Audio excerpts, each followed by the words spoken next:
Dear student, किरण civil service की online GK class में आप सभी स्टूडेंट्स का स्वागत है। मैं डॉक्टर शगुफ्ता आज आपके साथ जिस क्लास को लेकर आई हूँ वो मध्यकालीन भारत का इतिहास है। हम लोग प्राचीन काल के इतिहास के बाद वर्तमान में मध्यकालीन भारतीय इतिहास का अध्ययन कर रहे हैं। मध्यकालीन भारतीय इतिहास में भी इस वक्त हम जिस अध्याय को डिस्कशन कर रहे हैं आपके साथ वो है सल्तनत काल, दिल्ली सल्तनत। दिल्ली सल्तनत की जो शुरुआत है वो हमने की है गुलाम वंश से की थी। गुलाम वंश के बाद इस काल में, सल्तनत काल में दूसरा जो वंश है वो है खिलजी वंश। खिलजी वंश जिसका शुरुआत होता है गुलाम वंश के शासक कैकुबाबाद की हत्या के साथ 1290 ईस्वी में। 1290 ईस्वी से लेकर 1320 ईस्वी तक खिलजी वंश का शासन रहता है। खिलजी वंश में कई शासक हुए हैं, लेकिन जिन 3 शासकों को हमें विस्तार पूर्वक अध्ययन करना है वो हैं जलालुद्दीन फ़िरोज़ खिलजी, जिन्होंने खिलजी वंश की स्थापना की थी, जो कि एक सिपह सलार थे, एक गुट के अमीर गुट के नेता थे और इनका नाम था मलिक फ़िरोज़। लेकिन जब ये खिलजी वंश की स्थापना करते हैं तो ये अपना नाम रखते हैं जलालुद्दीन फ़िरोज़ खिलजी, इनका पूरा नाम होता है। जलालुद्दीन फ़िरोज़ खिलजी के बाद इनके भतीजा का शासनकाल होता है, जो कि बहुत ही विख्यात हैं, अलाउद्दीन खिलजी, जिन्हें इनके दक्षिण भारतीय अभियान के लिए जाना जाता है। अलाउद्दीन खिलजी के बाद इस वंश के अंतिम शासक हैं मुबारक खिलजी, मुबारक शाह खिलजी। यूँ तो इस वंश में 2 शासक और होते हैं, लेकिन उनका हमको विस्तार पूर्वक अध्ययन नहीं करना है। हमें अध्ययन 3 ही शासक को करना है, जलालुद्दीन फ़िरोज़ खिलजी को, अलाउद्दीन खिलजी को और मुबारक शाह खिलजी को। कुल पीरियड है इनका 1290 से 1320 ईस्वी। 1290 से 1320 ईस्वी के बीच में ही इन तीनों का शासनकाल है। हमको इनके शासनकाल, इनके प्रशासनिक सुधार, इनके द्वारा किए गए विजय अभियान, इनकी नीतियाँ, विशेषकर दक्षिण भारत अभियान जो कि अलाउद्दीन खिलजी ने की थी, इन सब का अध्ययन करना है। और इन सब का अध्ययन मैं आपके साथ आज जो करने आ रही हूँ आपको वो करवा रही हूँ PDF के माध्यम से। मैं बार बार कहती हूँ PDF देने का मकसद है आपको एक बेहतर नोट्स तैयार करवाना, क्योंकि हमारा जो तैयारी का लेवल है वो हम BPSC mains, UGC NET history, Bihar SI mains, BPSC 66वीं की PT सबको केंद्रित करके करते हैं। तो आप अगर एक बेहतरीन क्वेश्चंस का नोट्स बना लें तो आपकी सारी तैयारियां आराम से हो जाएंगी। मैं इससे पहले कि चैप्टर खिलजी वंश को शुरू करूं, उससे पहले आपसे फिर मैं वही कहूँगी, जो हमारे चैप्टर पर न्यू हैं वो चैनल को सब्सक्राइब कर लें, बेल के आइकॉन को प्रेस करके नोटिफिकेशन के लिए रेडी हो जाएं। और जो लोग पहले से वीडियो को लाइक कर रहे हैं, देख रहे हैं, तो वो इसे ज़्यादा से ज़्यादा शेयर करें, लाइक करें, क्योंकि मैं बार बार कहती हूँ कि जितने स्टूडेंट्स को इसका बेनिफिट मिल सकता है मिलना चाहिए। अगर आपको हमारी वीडियो अच्छी लगती है तो आप इसको ज़्यादा से ज़्यादा देखेंगे, पढ़ेंगे, समझेंगे, नोट्स बनाएंगे और बेनिफिट आपको होगा, आपके दोस्तों को होगा, और हमें इससे मोटिवेशन मिलता है कि हमारे स्टूडेंट इससे लाभान्वित हो रहे हैं। तो आइए स्टूडेंट शुरू करते हैं। खिलजी वंश, दिल्ली सल्तनत के अंतर्गत खिलजी वंश और खिलजी वंश के शासक। खिलजी वंश की अगर हम बात करें तो मैंने आपको पहले ही बताया कि खिलजी वंश की शुरुआत 1290 से 1320 का इसका पीरियड है, और खिलजी वंश की शुरुआत होती है कैकुबाबाद के अंत के साथ। कैकुबाबाद जो कि बलबन का पौत्र था और गुलाम वंश का अंतिम शासक। खिलजी में फ़िरोज़ शाह खिलजी जो कि अमीर दल के एक सरदार थे, उन्होंने जो अरीज़ ममालिक के पद पर थे उन्होंने ही इस वंश की नींव डाली थी, और वंश की नींव डालने के बाद अपना नाम जलालुद्दीन फ़िरोज़ खिलजी रखा था। अगर खिलजियों की बात की जाए तो खिलजी दिल्ली सल्तनत की राजगद्दी पर अधिकार कर एक राजवंशीय परिवर्तन से कहीं अधिक महत्वपूर्ण घटना थी, क्योंकि खिलजी वंश की स्थापना एक क्रांति के तौर पे जानी जाती है, जिसे खिलजी क्रांति कहते हैं। इसके द्वारा तुर्क अमीर वर्ग का सत्ता पर एकाधिकार और तुर्की लोगों की जातीय तानाशाही समाप्त हो गई थी, क्योंकि जैसे ही जलालुद्दीन फ़िरोज़ खिलजी ने तुर्की सरदारों के वर्ग को परास्त करते हुए अपनी सत्ता स्थापित की। यहाँ से इनकी मनमानी ख़त्म हो गई। जलालुद्दीन का राज्यारोहण जो हुआ था, राज्याभिषेक जो हुआ था, ये मध्यकालीन भारतीय राजनीतिक सामाजिक इतिहास में क्रांति माना जाता है, क्योंकि इन्होंने परंपराओं को तोड़ा था, परंपराओं से अलग हटकर अपना राज्यारोहण करवाया था। लेकिन जिस वक्त ये राजा बनते हैं, इनकी आयु बहुत अधिक होती है, इनके पुत्र होते हैं, पुत्रियां होती हैं। इनका जलालुद्दीन फ़िरोज़ खिलजी का एक भतीजा था अलाउद्दीन खिलजी, जिससे इन्होंने अपनी पुत्री का विवाह किया था और पुत्री का विवाह करके उन्हें एक सूबेदारी सौंपी थी। जलालुद्दीन फ़िरोज़ खिलजी जो हैं, ये 1290 में दिल्ली सल्तनत के शासक बनते हैं और 1296 में इनकी सत्ता समाप्त होती है। यानी मात्र 6 साल का पीरियड इनका है। खिलजी वंश के जो सुल्तान थे, ये भी तुर्क थे, ये भी तुर्की से आए थे, जबकि आपने देखा ग़ुलाम वंश के भी अधिकतर शासक तुर्क ही थे। जलालुद्दीन ने जब सिंहासन पर अधिकार किया तो ये शक्ति के द्वारा किया था, क्योंकि उन्होंने कैकूबाबाद की हत्या की थी, कैकूबाबाद को हटाकर गद्दी प्राप्त की थी। तो ये काम जो उन्होंने किया था वो शक्ति के बल पर किया था। शाइस्ता खां जो एक इतिहासकार हैं, जो एक विद्वान हैं, उनको कैकूबाबाद ने अरीज़े ममालिक अर्थात सेना मंत्री का पद दिया था, जिस पद को बाद में जलालुद्दीन फ़िरोज़ खिलजी समाप्त कर देते हैं। कैकूबाबाद ने एक महल बनवाया था किलोखरी में, किलोखरी जिसको कूलागढ़ी कहा गया है। इसी महल में कैकूबाबाद को पद से हटाने के बाद जलालुद्दीन फ़िरोज़ खिलजी अपना राज्याभिषेक करवाते हैं। यानी कि अगर क्वेश्चन पूछ दे कि जलालुद्दीन फ़िरोज़ खिलजी का राज्याभिषेक कहाँ के महल में हुआ था, तो किलोखरी के महल में हुआ था। ये किलोखरी का महल बनवाया था कैकूबाद ने। दिल्ली सल्तनत का वह पहला सुल्तान था फ़िरोज़ खिलजी, जलालुद्दीन फ़िरोज़ खिलजी, जिसकी आंतरिक नीति जो थी, यानी कि जो इंटरनल पॉलिसीज़ थी जिसकी, उसमें दूसरों को प्रसन्न करने का सिद्धांत था। जलालुद्दीन फ़िरोज़ खिलजी का मानना था कि अगर हमें सत्ता पर कब्ज़ा करना है, अगर हमें शासन करना है, तो हमें अपने साथ रह रहे लोगों को भी प्रसन्न करना होगा।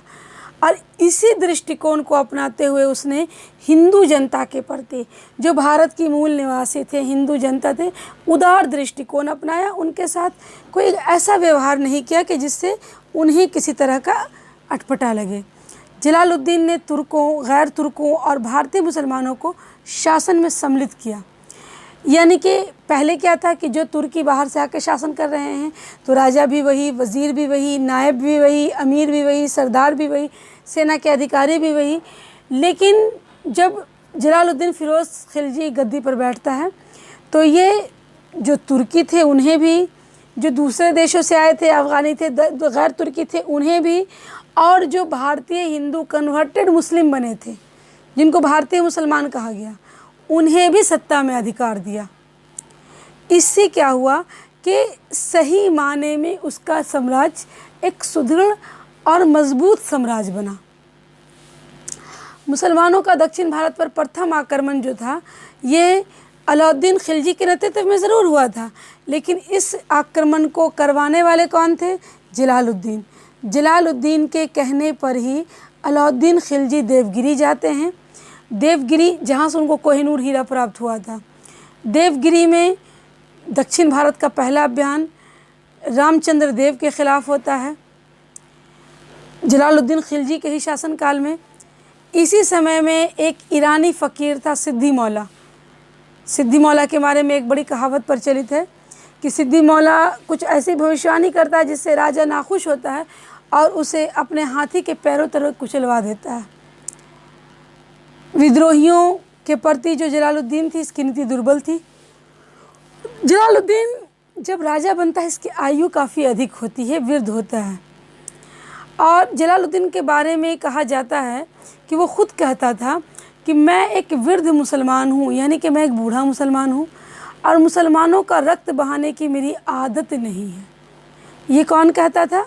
ये कहा गया है जलालुद्दीन के विषय में, कि उसने स्वयं अपने विषय में कहा है कि मैं एक वृद्ध मुसलमान हूँ और मुसलमानों का रक्त बहाना मेरी आदत नहीं है।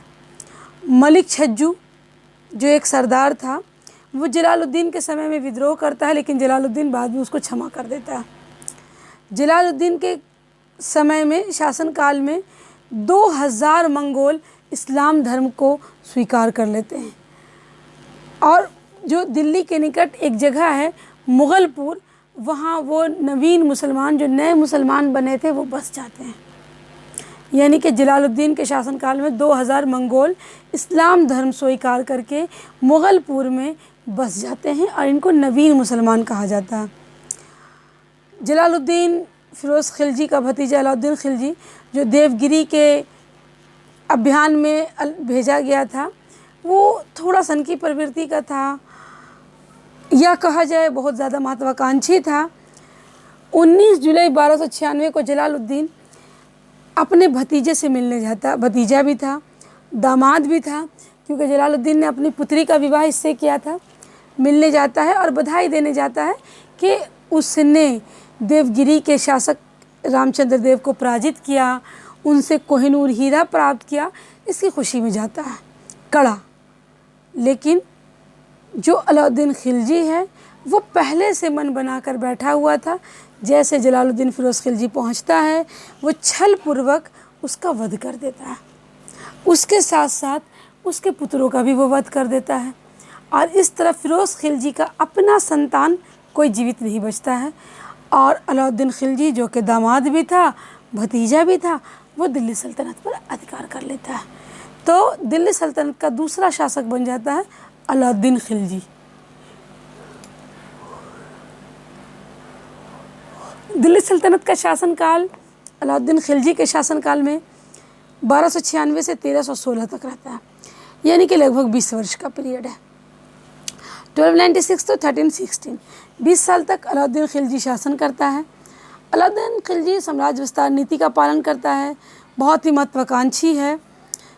सुल्तान बनने के पश्चात अलाउद्दीन सबसे पहले तुर्क सुल्तान की पुत्र अकरली खां, ये जो जलालुद्दीन फ़िरोज़ खिलजी का पुत्र था अकरली खां, उसकी हत्या करता है तथा उसके पूरे परिवार के सदस्यों को कत्लेआम कर देता है। वो अपने पीछे एक भी ऐसा व्यक्ति नहीं छोड़ता है जो बाद में उसकी सत्ता पर अधिकार करने का दावा कर सके। वो हर किसी को समाप्त कर देता है। वो सबको समाप्त करने के बाद अमीरों के जड़ को नष्ट करता है, क्योंकि उसको पता था कि अमीर सरदार कल के लिए उसके लिए घातक बन सकते हैं, क्योंकि प्रारंभ से वो इतिहास गवाह है कि राजाओं के तख्ता पलट में अमीर सरदारों का बहुत बड़ा योगदान रहा है। अगर साम्राज्य विस्तार की बात की जाए तो अलाउद्दीन साम्राज्य विस्तार की नीति के लिए भी जाना जाता है। अलाउद्दीन की नीतियाँ साम्राज्य विस्तार की दिशा में बहुत ही कठोर थी। अलाउद्दीन के राज्यारोहण के साथ ही साम्राज्यवादी युग का सूत्रपात होता है। वो महत्वाकांक्षी था, साहसी था।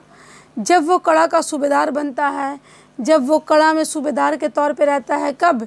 जब जलालुद्दीन फ़िरोज़ खिलजी शासक था, तब उसने मालवा पर आक्रमण कर भिलसा नगर को लूटा, जिसमें उसके हाथों अपार संपत्ति लगी थी।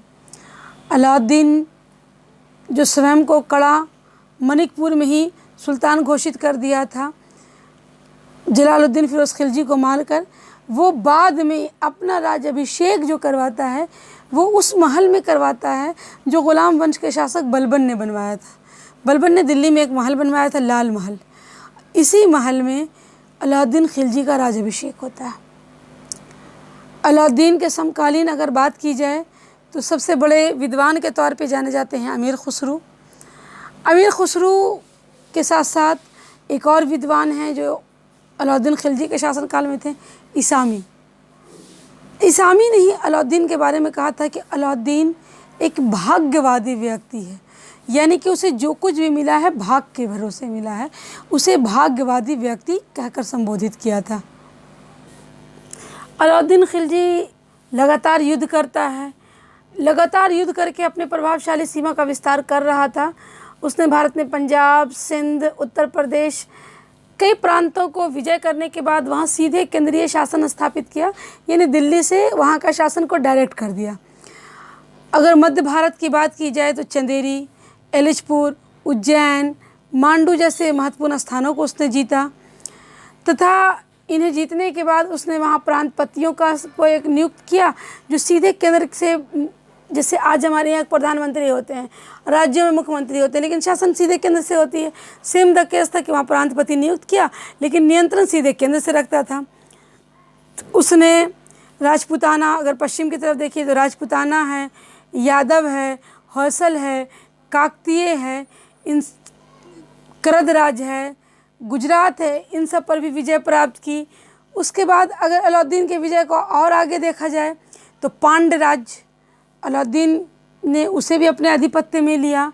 बिहार, बंगाल, उड़ीसा, कश्मीर आदि दिल्ली सल्तनत के हिस्से में चले गए। अगर अलाउद्दीन खिलजी के शासनकाल में सबसे ज़्यादा किसी का आक्रमण होता है तो वो था मंगोल आक्रमण। अलाउद्दीन खिलजी के शासनकाल में मंगोलों का बहुत ज़्यादा आक्रमण होता है। मंगोलों के आक्रमण से निपटने के लिए उसने बलबन की ही भांति एक नीति बनाई थी, जिसे रक्त और तलवार की नीति कही गई। बलबन की नीति क्या थी? लौह और रक्त की नीति। इसकी नीति क्या थी? रक्त और तलवार की नीति। इसकी नीति के अनुसार विजय और शत्रु को मित्र बनाने की नीति का पालन करने में एक तरह से कहा जाए तो इसने अकबर को, जो अकबर का शासनकाल है और इसका शासनकाल में बड़ी समानता मिलती है। अकबर अलाउद्दीन खिलजी के बहुत बाद के शासक हैं, लेकिन अकबर का शासन करने का अंदाज़ और अलाउद्दीन खिलजी का काफ़ी मिलता जुलता है। अलाउद्दीन संभवतः पहला शासक था जिसने हिंदू राजाओं के उनको पूर्व की स्थिति में रहने दिया और केवल कर वसूला, यानी हिंदू राजाओं के साथ जैसे केवल कर वसूला था। 1303 में चित्तौड़ विजय अलाउद्दीन की एक नवीन विजय थी, क्योंकि इससे पहले चित्तौड़ विजय नहीं हुआ था। चित्तौड़ का नाम उसने खिज्र खां के नाम पर खिजराबाद रखा जब उसने चित्तौड़ को जीता, और इस अभियान में उसके साथ अमीर खुसरू भी थे। अगर आपने पद्मावत मूवी देखी होगी, जिसका वर्णन मलिक मोहम्मद जैसी की पुस्तक पद्मावत से मिलता है, तो इसमें भी अलाउद्दीन खिलजी का वर्णन है। 1303 ईस्वी में रणथंभौर के राज को अलाउद्दीन खिलजी ने अपने राज में मिला लिया। राजपूताना के अन्य प्रदेश शाही कानूनों के अंतर्गत लाने के लिए इसने कोई ज़्यादा कोशिश नहीं की, केवल चित्तौड़ और रणथंभौर पर इसने विजय प्राप्त किया। अगर जोधपुर के शिलालेखों को देखा जाए, जोधपुर के जो शिलालेख हैं, तो उसमें लिखा हुआ मिलता है हमको कि अलाउद्दीन के देवतुल्य शौर्य से पृथ्वी अत्याचारों से मुक्त हो गई थी, यानी कि उसमें अलाउद्दीन को एक अच्छा व्यक्ति बताया गया। कहा गया है कि अलाउद्दीन जो देवतुल्य था, मतलब कि अलाउद्दीन की नीतियाँ इतनी अच्छी थी कि उसके शौर्य से पृथ्वी अत्याचारों से मुक्त हो गई, यानी पूर्व में हो रहे अत्याचार समाप्त हो गए। अलाउद्दीन खिलजी ने देवगिरी के शासक रामचंद्र देव को राय रायन की पदवी और चंदेवा देकर सम्मानित किया था। 1 लाख सोने के टंके दिए थे, नवसारी का ज़िला भी दिया था। रामचंद्र ने अलाउद्दीन के आक्रमण से बद्ध होकर प्रतिवर्ष एलिचपुर की आय भेजने का वादा किया था। कई सारी चीज़ें हैं जो अलाउद्दीन के दक्षिण अभियान से जुड़ी हुई हैं। अलाउद्दीन ने अपना प्रथम सैन्य अभियान गुजरात के विरुद्ध किया था। कब? 1298 में। अलाउद्दीन ने 96 में वो शासक बना और पहला सैन्य अभियान गुजरात के विरुद्ध किया था 1298 में। उस समय गुजरात के शासक बाघेल राजपूत कर्ण था। इस अभियान के समय मलिक काफूर को उसने बंदी बनाया था। यही मलिक काफूर जिसके बारे में कहा था कि वो एक गे था और बाद में अलाउद्दीन खिलजी का काफ़ी नज़दीकी हो गया था। अलाउद्दीन के समय में दक्षिण में सबसे पहला आक्रमण तेलंगाना पर किया गया। तेलंगाना का शासक कौन था? प्रतापरुद्र देव। उसने आत्मसमर्पण के लिए एक अलग विधि अपनाई थी। एक अपनी सोने की मूर्ति बनवाई, उसके गले में सोने की जंजीर डालकर मलिक काफूर के सामने आत्मसमर्पण के लिए उस मूर्ति को भेजा, क्योंकि उस अभियान का नेतृत्व तेलंगाना के विरुद्ध मलिक काफूर कर रहा था। मलिक काफूर के सामने उस मूर्ति को भिजवाया और साथ में जो हमारे यहाँ संसार का सबसे प्रमुख और प्रसिद्ध सबसे बड़ा हीरा है कोहिनूर हीरा, वो उपहार स्वरूप दिया था। धन की दृष्टि से अगर देखा जाए तो उस समय सबसे ज़्यादा समृद्ध राज्य पांड्य राज्य था और मलिक काफूर के नेतृत्व में पांड्य राज्य को भी जीता गया। दक्षिण भारत के देवगिरी नरेश रामचंद्र और होयसल नरेश बलाल देव जो दिल्ली अलाउद्दीन के दरबार में आया था, बलाल देव ने अलाउद्दीन को एक विशेष खिलवत, एक मुकुट और एक छत्र दिया था। 10 लाख टंकों की थैली भेंट स्वरूप दी थी। ये सब क्या था? ये सब इसलिए दिया जा रहा था ताकि अलाउद्दीन खिलजी उनके राज्य को आक्रमण ना करे, उनकी सत्ता को विध्वस्त ना करे। दक्षिण भारत के राज्यों पर आक्रमण करने में अलाउद्दीन का उद्देश्य धन और विजय लालसा दोनों थी। अगर सल्तनत काल में देखा जाए तो सबसे ज़्यादा अगर दक्षिण अभियान, धन की प्राप्ति, विस्तार राज्य का किसी ने किया तो वो किया अलाउद्दीन खिलजी ने। वह सल्तनत का प्रथम शासक था जिसने विंध्याचल पर्वत को पार कर दक्षिण द्वीपों को जीतने का प्रयास किया। ये भी एक बात है क्योंकि इससे पहले विंध्याचल पर्वत को पार करके कोई भी शासक दक्षिण भारत की तरफ कुछ नहीं किया था। अलाउद्दीन के समय में मंगोलों के आक्रमण का उद्देश्य भारत विजय अथवा प्रतिशोध की भावना थी। वो भारतीयों से प्रतिशोध भी लेना चाहते थे। लेकिन 1304 में अलाउद्दीन ने दूरंदेशी का काम लेते हुए सीरी को अपनी राजधानी बनाई। सीरी जो कि दक्षिण की तरफ से भारत को किलेबंदी के वजह कर सुरक्षित करती है। अलाउद्दीन को सिकंदर द्वितीय भी कहा गया है, सिकंदर का सानी भी कहा गया है, और उसने अपने सिक्कों पर अपना नाम सानी उपाधि ग्रहण भी करवाया था तथा सिकंदर द्वितीय भी ग्रहण करवाया था। अलाउद्दीन खिलजी की अगर बात की जाए तो अलाउद्दीन खिलजी धन की प्राप्ति के लिए, साम्राज्य विस्तार के लिए, दक्षिण भारतीय अभियान के लिए, कई चीज़ों के लिए विख्यात है और जाना जाता है। अगर बात की जाए अलाउद्दीन खिलजी की योजनाओं की तो उसकी प्रथम योजना थी एक ऐसे धर्म की स्थापना करना जो नवीन हो। दूसरी योजना थी अपना विजय पताका सिकंदर की तरह दूर दूर तक फहराना, जैसे विश्व विजय का सपना सिकंदर ने देखा था। इतिहासकार इसामी के अनुसार अगर कहा जाए तो शासन का किसी प्रदेश पर न्याय ऐसा होता है जैसे किसी बागीचे पर मानसून की वर्षा। ये अलाउद्दीन खिलजी के शासन और न्याय के बारे में उसने कहा था। अलाउद्दीन के काल में बहुत सारे विद्रोह हुए, जैसे अख्त खान ने विद्रोह किए, जैसे मलिक उमर ने विद्रोह किए, मंगू खान ने विद्रोह किए, हाजी मौला ने विद्रोह किए, नवीन मुसलमान जो मंगोल से मुस्लिम हुए थे उन्होंने विद्रोह किए। ये सारा विद्रोह है, लेकिन सबसे पहला विद्रोह मंगोलों से मुस्लिम हुए नवीन मुसलमानों ने किया था। अलाउद्दीन खिलजी जो विद्रोह के दमन करने के लिए 4 नीति को अपनाता है। पहला था अमीर वर्ग की संपत्ति यानी भूमि को जब्त करके खालसा कृषि योग्य भूमि बनाकर राजस्व में वृद्धि की जाए। जो अमीर वर्गों के पास बहुत सारी ज़मीनें थी उनको जब्त कर लिया जाए, उन्हें कृषि योग्य भूमि बनाकर उससे आय प्राप्त किया जाए। दूसरी नीति थी गुप्तचर प्रणाली का गठन, ताकि पता चल सके कि कहाँ विद्रोह हो रहा है, कहाँ के लोगों की क्या प्रवृत्ति हो रही है। तीसरा था दिल्ली में मद निषेध, यानी दिल्ली के भीतर, दिल्ली के सीमा में कोई भी नशेड़ी नशा नहीं करेगा। मद यानी नशे की चीज़ मदिरा पे प्रतिबंध लगा दिया। अमीरों के परस्पर मेल मिलाप और उनके उत्सव समारोह पे लगा दिया रोक।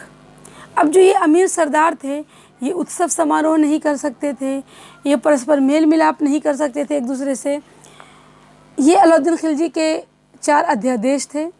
अगर उनके राजनीतिक आदर्श, राजतत्व की बात की जाए तो सबसे जो महत्वपूर्ण विशेषता थी कि उनकी नीतियों को, राजनीति को कभी धर्म ने प्रभावित नहीं किया। उन्होंने खलीफा की सत्ता को मान्यता दी, लेकिन कभी भी खलीफा को प्रशासन में हस्तक्षेप नहीं करने दिया। यामीनुल खिलाफत, नसीरी, अमीरुल मोमिनीन, इस तरह के पद उन्होंने ग्रहण किए, उपाधि ग्रहण की। फ़ज़ाइनुल फुतूह में अमीर खुसरू लिखते हैं, अमीर खुसरू की लिखी पुस्तक है, उसमें अमीर खुसरू लिखते हैं कि विश्व का सुल्तान, पृथ्वी के शासकों का सुल्तान, युग का विजेता, जनता का चरवाहा जैसी उपाधि अलाउद्दीन खिलजी की थी। यानी कि उसे विश्व का सुल्तान कहा गया, पृथ्वी के शासक का सुल्तान कहा गया, युग का विजेता, जनता का चरवाहा, ये सारी उपाधियाँ किसकी थी? अलाउद्दीन खिलजी की थी। अगर उसने शासनकाल में इस्लाम धर्म के सिद्धांतों का सहारा लिया और इतना ही लिया जिसमें उल्लेमा वर्ग का कोई हस्तक्षेप ना हो, क्योंकि वो उल्लेमा और खलीफा के हस्तक्षेप के बिना शासन करना चाहता था। उसका मानना था कि राजा को निरंकुश होना चाहिए और राजतंत्र में विश्वास करना चाहिए, दूसरे के हस्तक्षेप को नहीं मानना चाहिए। अलाउद्दीन ने बलबन की जो नीति थी, जातीय उच्चवादी नीति, उसका त्याग कर दिया और प्रशासनिक मामले में सेना में योग्यता के आधार पर पदों का निर्धारण करना शुरू किया। योग्यता है तो पद मिलेगा, योग्यता नहीं है तो पद नहीं मिलेगा। ये उसकी राजनीतिक नीतियाँ थीं। अगर अलाउद्दीन की प्रशासनिक सुधार को देखा जाए तो इतिहासकार बर्नी उसके बारे में बताते हैं कि एक बुद्धिमान वज़ीर के बिना राजतंत्र व्यर्थ है तथा सुल्तान के लिए एक बुद्धिमान वज़ीर से बढ़कर अभिमान और यश का दूसरा स्रोत नहीं है और हो भी नहीं सकता। यानी कि अलाउद्दीन खिलजी में एक बुद्धिमान वज़ीर था जो दूरअंदेशी से काम ले रहा था। अलाउद्दीन ने काजी मुगीसुद्दीन से कहा, यद्यपि मुझे कोई ज्ञान नहीं है और ना मैं कोई पुस्तक पढ़ी है, फिर भी मैं जन्म से मुसलमान हूँ। क्योंकि अलाउद्दीन खिलजी जाहिल था, पढ़ा लिखा नहीं था। अलाउद्दीन ने राजधानी के आर्थिक मामलों की देख रेख के लिए दीवान रियासत नामक एक विभाग की स्थापना की।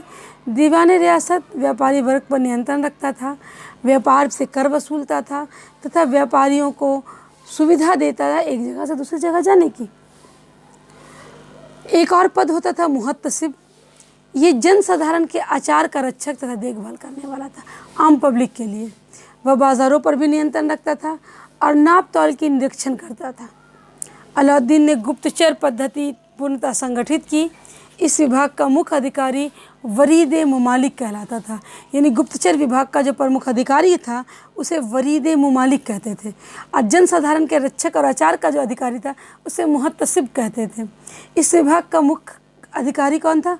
वरीद मुमालिक था और इसके काम था संदेश वाहक का, एक जगह से दूसरी जगह संदेश ले जाना। वरीद के अतिरिक्त अलाउद्दीन ने अनेक सूचना दाता नियुक्त किए जो मुन्हियान या मुन्ही कहलाते थे। ये भी गुप्तचर होते थे, इन्हें मुन्हियान या मुन्ही कहते थे। खालसा अच्छा अथवा रक्षित प्रदेशों का शासन केंद्र को दिया जाता है था। अमीर और शहना इसका शासन संभालते थे। दिल्ली के आसपास के प्रदेश जो भी थे वो दिल्ली सल्तनत के अंतर्गत सीधे नियंत्रित होते थे। अब अगर अलाउद्दीन खिलजी के सैनिक सुधार की बात की जाए, आपने उनकी राजनीतिक देखा, सामाजिक देखा। अब अगर राजनीतिक बात की जाए तो किले या दुर्गों में अनुभवी तथा विवेकशील सेनानायक नियुक्त किए जाते थे। इन्हें कोतवाल कहा जाता था। क्या कहा जाता था? कोतवाल। अलाउद्दीन ने सेना का केंद्रीकरण किया तथा अस्थाई सेना के गठन हेतु भर्ती की। यानी कि अब जो पहले क्या होता था कि लोग अस्थाई सेना नहीं रखते थे। राजा युद्ध का समय हुआ तो सारे लोग को बुलाकर सेना में भर्ती कर लिया, युद्ध समाप्त हुआ तो सेना का विघटन हो गया। लेकिन अलाउद्दीन खिलजी ने एक सेना में स्थायित्व लाया, सेना का गठन किया और सेना को केंद्रीय कोषागार से नकद वेतन देने की शुरुआत की।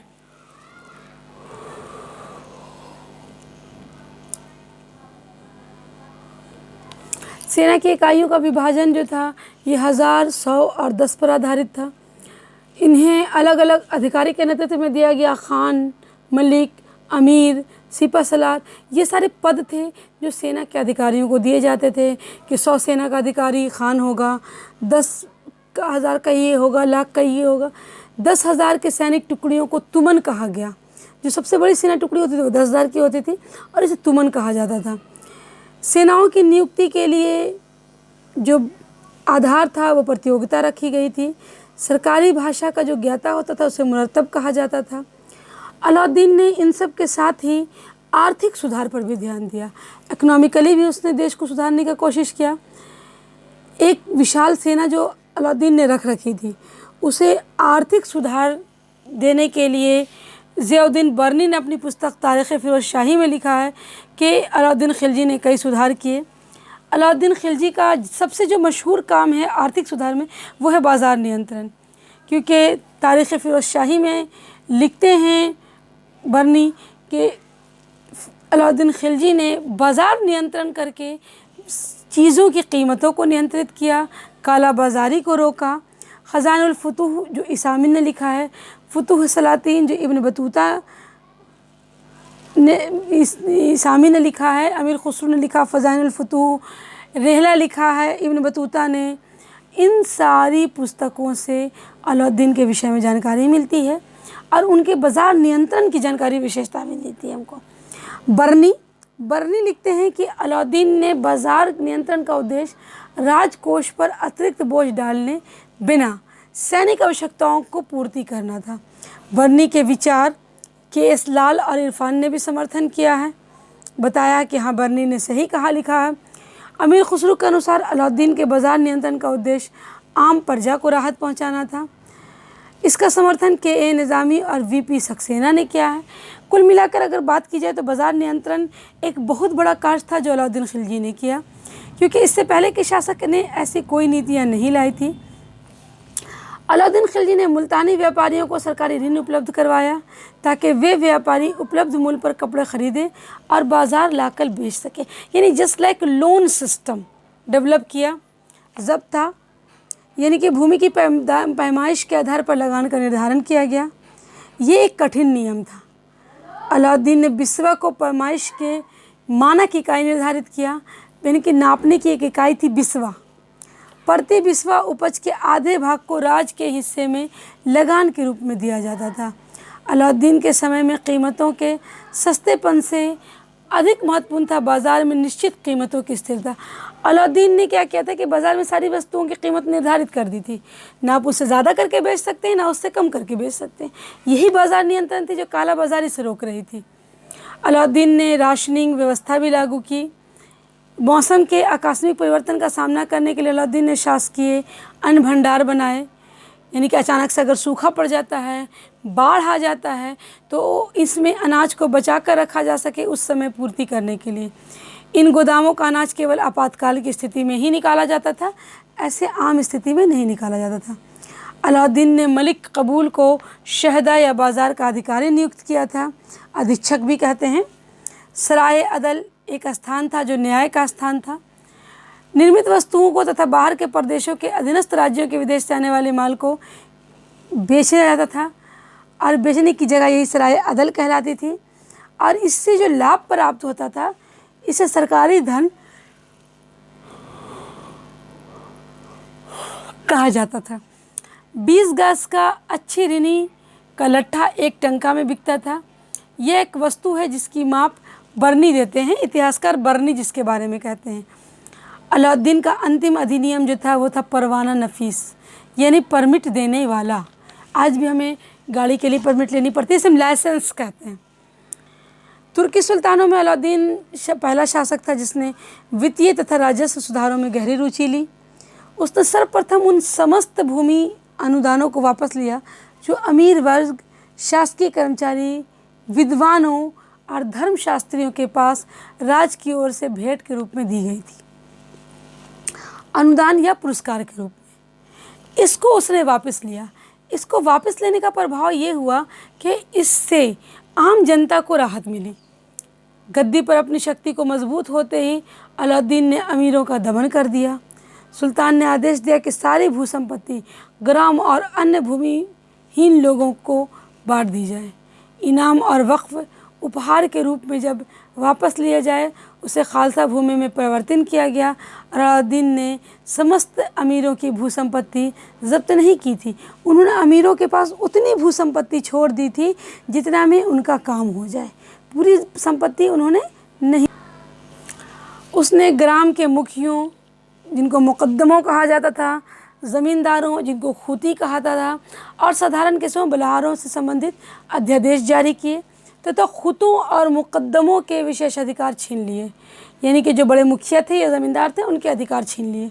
अलाउद्दीन ने मूल्यों का निर्धारण मनमाने ढंग से ना कर उत्पादन लागत के अनुसार किया, जिसे कॉस्ट ऑफ प्रोडक्शन कहते हैं, कि जितना प्रोडक्शन हो रहा है उस पर ही कॉस्टिंग होगी।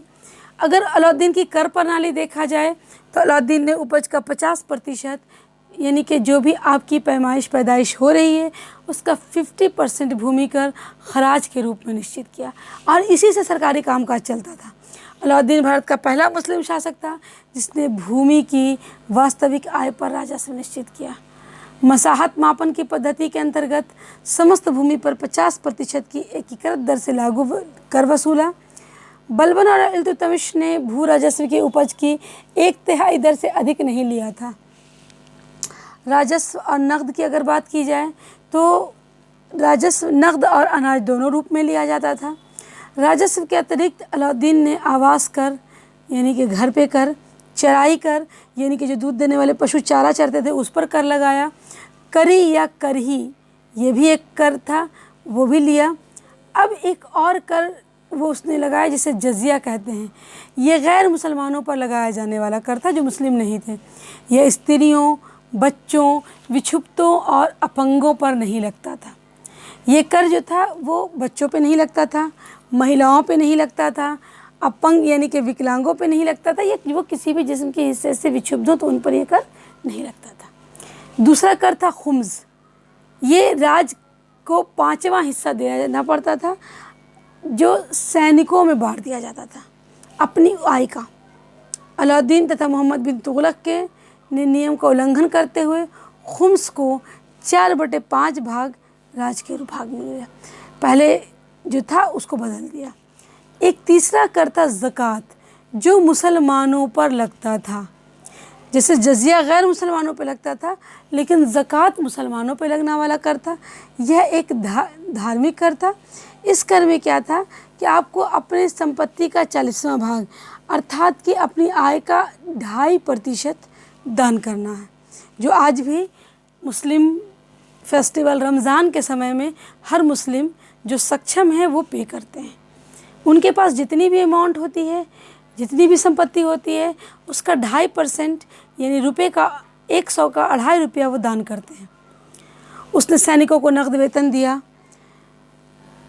उसने सैनिकों में भर्ती के लिए जिन मंत्री की नियुक्ति की थी, सेना मंत्री की, उन्हें अर्ज़ मुमालिक कहा गया। उसके राजस्व एवं लगान व्यवस्था का मुख्य उद्देश्य था शक्तिशाली और निरंकुश राज्य की स्थापना करना। अलाउद्दीन की बाजार व्यवस्था का मुख्य उद्देश्य क्या था?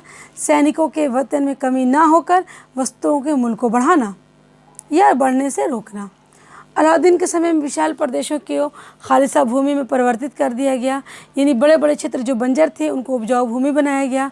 खालिसा भू क्षेत्रों से लगान राज द्वारा वसूला जाने लगा। खालिसा भू क्षेत्र में लगान राज वसूलता था क्योंकि राज ने ही उसे योग्य बनाया था।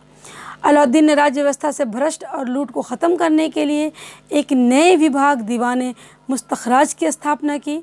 अलाउद्दीन ने ना तो मुक्ता प्रथा समाप्त की और न ही खुती प्रथा, बल्कि इनके शक्तियों को उसने सीज कर लिया था। यानी कि जो इसके स्वामी होते थे, मुखिया होते थे, ज़मींदार होते थे, उनकी शक्तियाँ छीन ली थी। भूमि की पैमाइश कराकर यानी कि भूमि को नाप करवाकर सरकारी कर्मचारियों द्वारा ये तय किया जाता था कि आप इसका कर वसूलिएगा।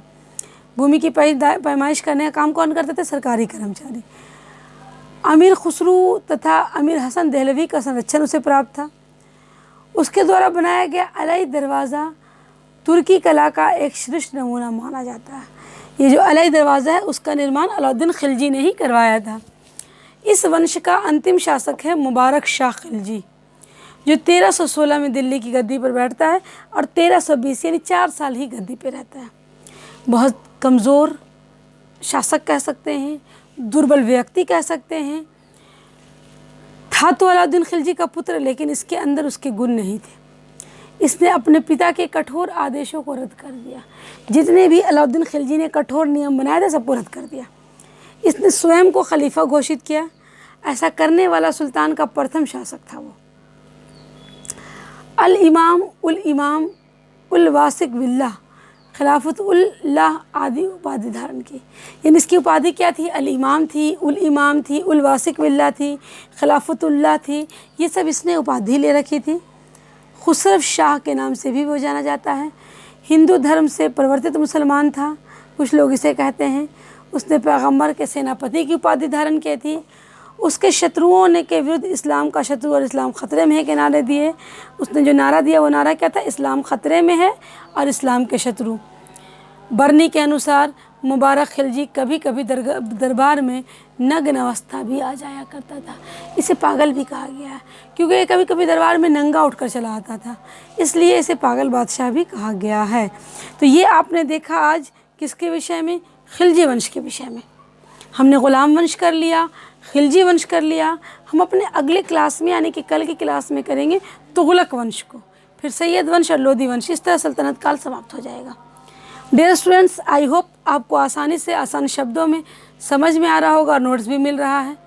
बस गुजारिश यही है, आपसे इल्तिजा है कि आप सब्सक्राइब, लाइक, कमेंट के साथ हमें मोटिवेट कीजिए और आगे इतिहास के दूसरे चैप्टरों के लिए भी तैयार रहिए। पढ़ाई कीजिए, लॉकडाउन को एक अपॉर्चुनिटी के तौर पर देखिए और एग्ज़ाम के लिए प्रिपेयर रहिए। तो आज के लिए स्टूडेंट इतना ही। Bye bye.